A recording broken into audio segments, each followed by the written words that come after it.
sur l'amendement 873. Donc, tout le monde s'est exprimé. Je vais mettre aux voix l'amendement double avis défavorable. Qui est pour? Qui est contre? Il n'est pas adopté. Amendement 872 sur lequel il y aura un scrutin public à la demande du groupe Horizon et Indépendant. Monsieur Jernigon. Oui, merci Madame la Présidente. Le groupe Horizon et Indépendant propose d'insérer les mots suivants menaçant directement les revalorisations des petites pensions. Je pense qu'il faut dire la vérité aux Français. Monsieur le rapporteur, je pense qu'il faut qu'on dise, qu'on redise et qu'on insiste et qu'on souligne donc la conséquence directe et grave de cette PPL. En effet, l'une des avancées majeures de la réforme de 2023 a été la revalorisation des petites retraites, garantissant un minimum de pension à 1 200 € pour une carrière complète. En revenant sur les ajustements financiers liés à l'âge légal et à la durée d'assurance, cette PPL remet en question la soutenabilité des mécanismes qui permettent ces revalorisations. Sans équilibre financier, les mesures de solidarité en faveur des pensions pour les plus modestes seront les premières victimes des déficits structurels. Cette mention rappelle que cette abrogation, présentée comme sociale, masque en fait des impacts défavorables pour les retraités les plus vulnérables. Il est impératif de préserver les acquis obtenus pour garantir la justice sociale. Je vous remercie. Je vous remercie.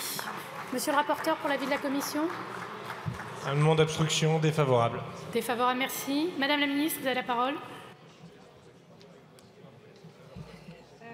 Merci Madame la Présidente. Monsieur Jernigon, vous proposez une modification du titre concernant effectivement la question de la revalorisation des petites retraites qui a été permise par la réforme de 2023 et qui, objectivement, même si ce n'est pas assumé pour dire le moins par la France insoumise, serait totalement remis en cause par leurs propositions. Ça me donne l'occasion de rappeler, puisque j'ai entendu ici dans les rangs du Parti socialiste fake news, ça me donne l'occasion de rappeler précisément ce qu'a apporté cette loi, et je salue ici Elisabeth Borne, puisqu'elles ont été augmentées, les petites pensions. Nous avons garanti que celles et ceux qui ont travaillé toute leur vie et qui ont cotisé puissent toucher au moins 85% du SMIC net par mois, et cela s'est traduit par 1,4 million de personnes touchant une petite retraite dans notre pays qui ont été revalorisées de 50 € par mois en moyenne à compter du 1er septembre 2023 et septembre 2024. Et ça, ce n'est pas une fake news. Donc je pense qu'on a le droit... Je n'ai pas dit ça, Monsieur Guel, je n'ai pas dit 1200, j'ai parlé de la revalorisation. Moi, c'est ce que je dis ici sur l'hémicycle. Moi, c'est ce que je dis ici. D'accord ? Donc, s'il vous plaît, ça me permet de rappeler qu'il y a besoin de nuances, qu'il y a besoin de dire les chiffres tels qu'ils sont aujourd'hui. Donc, pour revenir à votre proposition, Monsieur Jernigon, je la comprends parfaitement parce qu'il faut rappeler l'effort qui a été fait sur les petites pensions grâce à cette réforme de 2023. Je vous propose néanmoins de retirer votre amendement, sinon j'émettrai un avis défavorable. Merci. Merci. Je vais donner la parole à Monsieur Delaporte et à Madame Berger.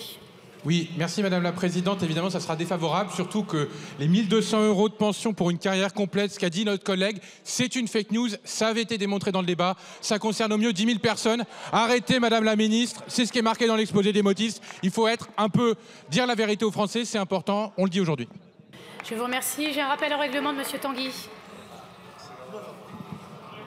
Oui, Madame la Présidente, au nom de l'article 100 pour la bonne tenue des débats, je tenais à présenter mes excuses. Voilà, non mais je voulais présenter mes excuses à notre collègue Kremer, parce qu'effectivement, je ne la connaissais pas, je la découvre ce matin. Laissez-le s'exprimer, s'il vous plaît. Bah oui, c'est quand je présente mes excuses à notre collègue. Effectivement, je comprends mieux pourquoi elle a tenu son propos, parce qu'effectivement, d'après M. Hetzel, qui était le député qu'elle remplace, effectivement, c'est une jeune retraitée de 62 ans de la Banque de France, un des régimes les plus favorables de la République. Et donc, je comprends, c'est une honte.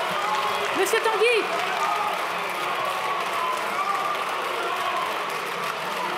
Monsieur Tanguy. Monsieur Tanguy, s'il vous plaît. Je n'accepte pas. Mes chers collègues, s'il vous plaît. Monsieur Tanguy, les règles sont très claires ici. Je l'ai dit et je l'ai redit. Vous êtes rappelé à l'ordre.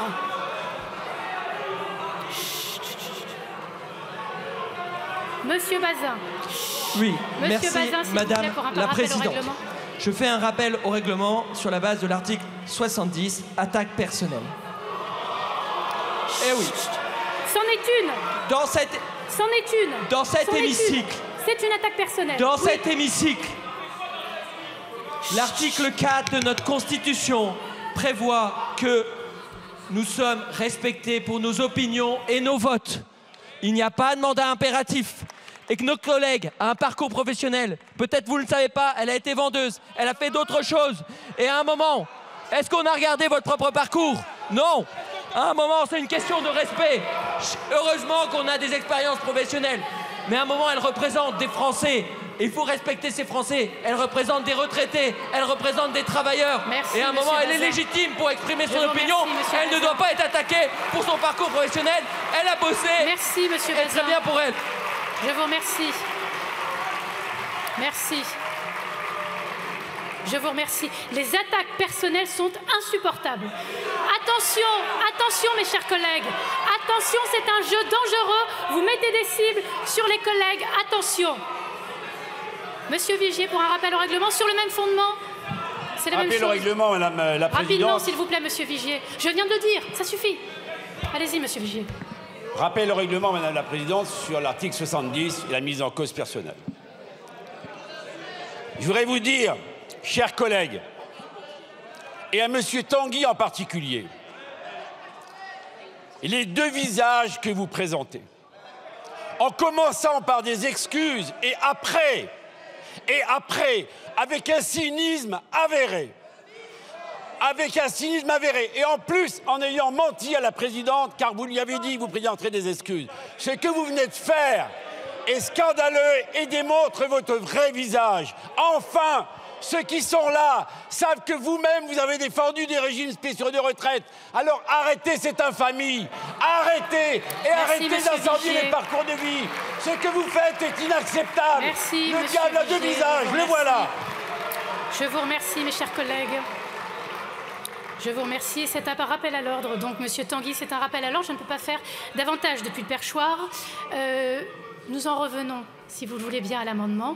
J'avais donc madame Berger qui était inscrite sur cet amendement. Chut, chut, chut. Tout à fait. Merci, madame la présidente. C'est quand même un triste spectacle auquel on assiste depuis ce matin. On accuse des députés qui travaillent de travailler et de déposer des amendements qui permettent de revenir au fond des débats, qui permettent de démontrer que vous ne savez pas financer les 20 milliards d'euros supplémentaires que creuserait cette abrogation de la réforme des retraites, avec un rapporteur qui ne daigne même pas se lever pour présenter des arguments parce qu'il n'a aucun argument à y opposer. En l'espèce, que va-t-il dire aux 1 700 000 retraités qui ont vu leur petite retraite augmenter et qui, si nous n'étions pas dans l'hémicycle aujourd'hui, verraient leur petite pension stoppée dans leur revalorisation?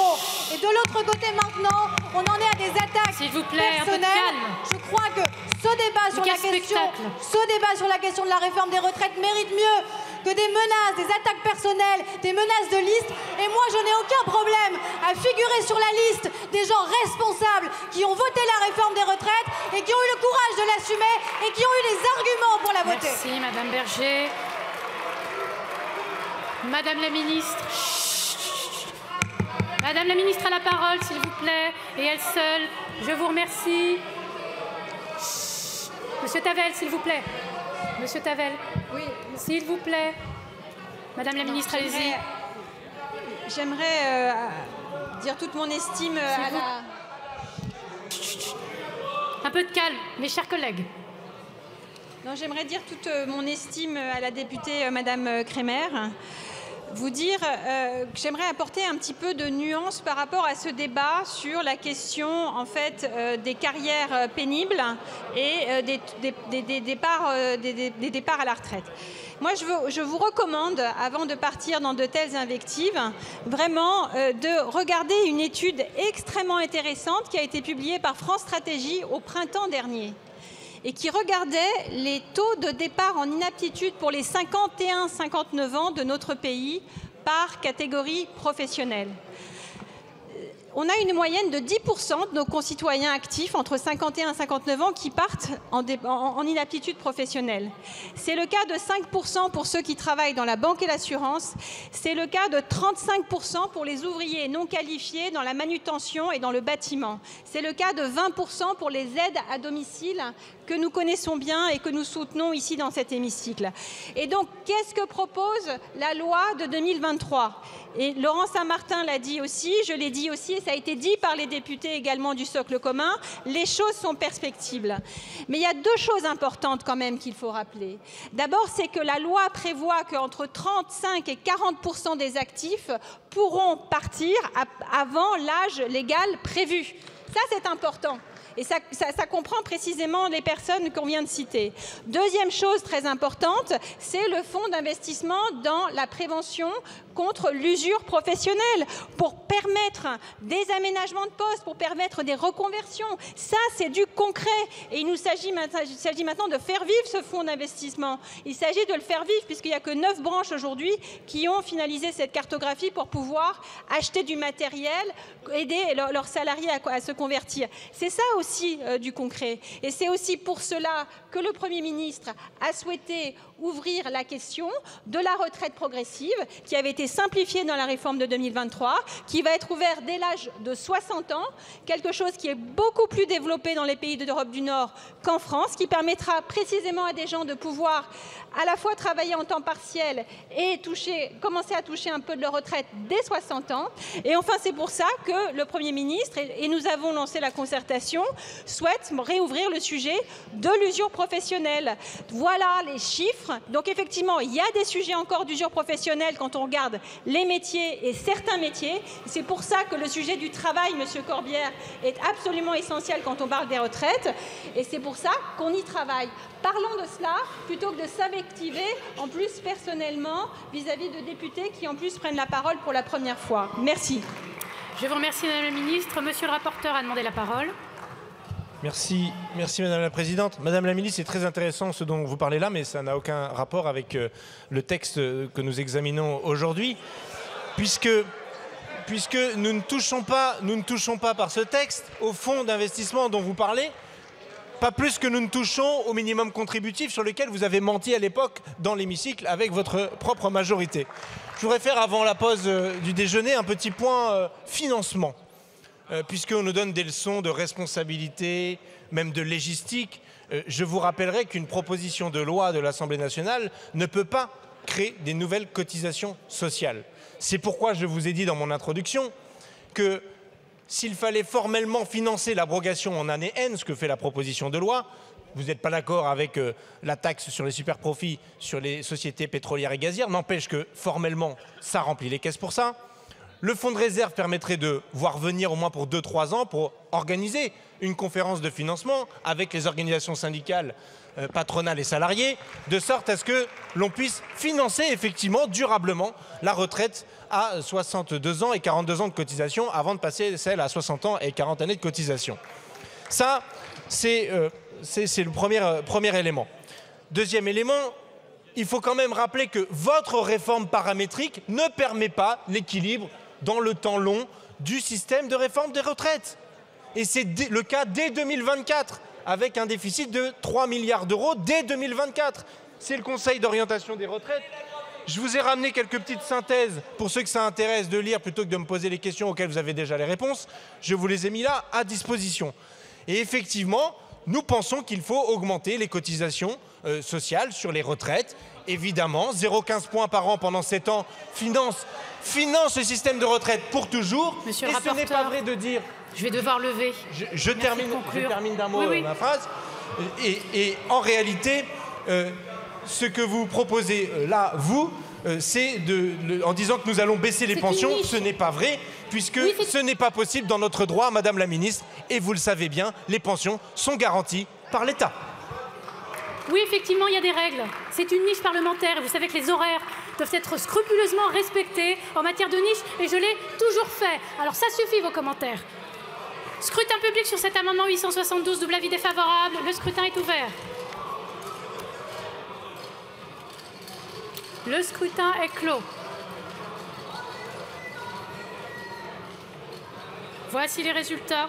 Votant 291, exprimé 271, majorité 136, pour 75 contre 196. Il n'est pas adopté. Prochaine séance cet après-midi à 15 h, suite de l'ordre du jour réservé au groupe La France Insoumise. La séance est levée.